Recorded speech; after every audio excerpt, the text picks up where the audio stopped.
Hey, hi, and hello everyone, welcome to the Tinkerbox. Today I'm going to show off something neat with command blocks. CJ had requested in my Obsidian Generator update video that I try to find a way to do wireless redstone with command blocks. And I have done just that. So let me get it set up and I'll show it all to you guys. Okay, so if I just step on this pressure plate, you'll see there's nothing here but a command block. So I'll step on this. You'll see game rule has been updated. And now we just wait a moment.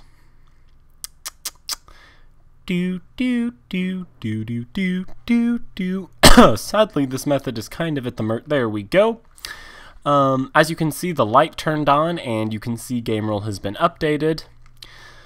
So the only problem with this method is it can take about 30 seconds to do because it's at the mercy of the game, and you will see why momentarily.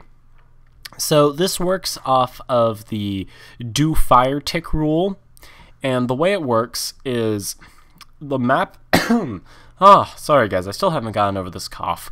The way this works is the map starts with do fire tick false, which means fire won't spread.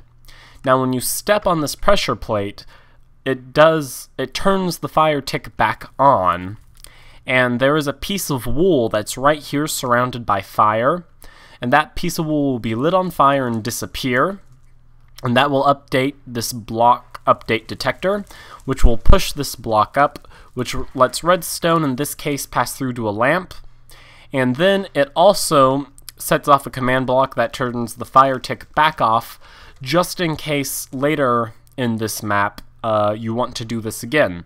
Over here I just have a fire tick switch, so I'll just turn the fire tick back off, and I will show you guys how to build this. It's pretty simple. I just have this one floating off the ground, so it's clear there's no redstone trickery going up to it.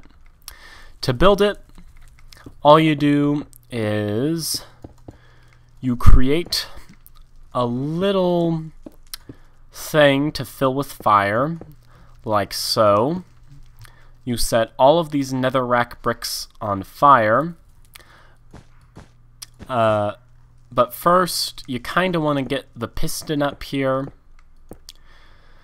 So after you've done that, you set all of these blocks on fire, and then you put a piece of wool on the bottom of the piston, and then you put a non-burnable block on the piston, or else it will catch on fire and burn. Originally this was all built out of wool, and I can tell you right now that was not a good idea. Okay, so then you just need some repeaters and a torch on the back side with a block on top of it. So this block's going to receive the signal from the torch, which is going to go into this repeater, which will push it into a block once this piston extends, and it will send it to this repeater. Now what we have to do is we have to put a torch with a piece of redstone. Now this turns the piston into a block update detector because there's a piece of powered redstone adjacent to the block. As soon as the block updates, the piston will push this piece of cobble up and activate the whole machine. And then on the other side, you just put a repeater to pull the signal out of this cobble block, and then you put a command block and do /game rule do fire tick false. I believe it has to be a lowercase f, false. Okay, do fire tick false. And now you're all set up, and then you just need some sort of output. This time we'll just we'll do a sticky piston with a piece of wool on top of it, just for something different.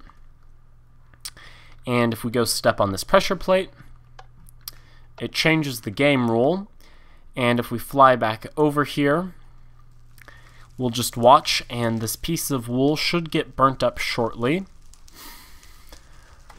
There we go, it goes off, the piston goes up and activates whatever your output is and turns the fire tick back off. There is a couple of flaws with this. First off, this can only send out a pulse. It can't be turned back off once it activates.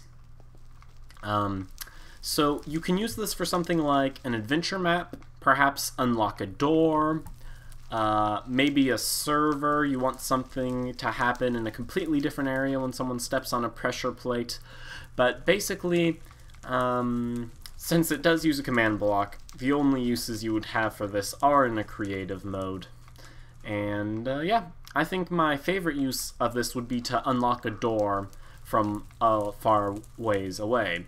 Now the other thing to be careful of is, as you can see, if there's more than one of these in the set of inside the set of loaded chunks, every one of these machines that is loaded will go off. So that means if you want to have an adventure map that unlocks doors far away with these command blocks, you're going to have to keep the other doors. You're going to only have to keep the doors you want unlocked within the loaded chunk distance of this pressure plate, and then anything else that will be activated off in future levels should be in unloaded chunks so that the wool does not burn up.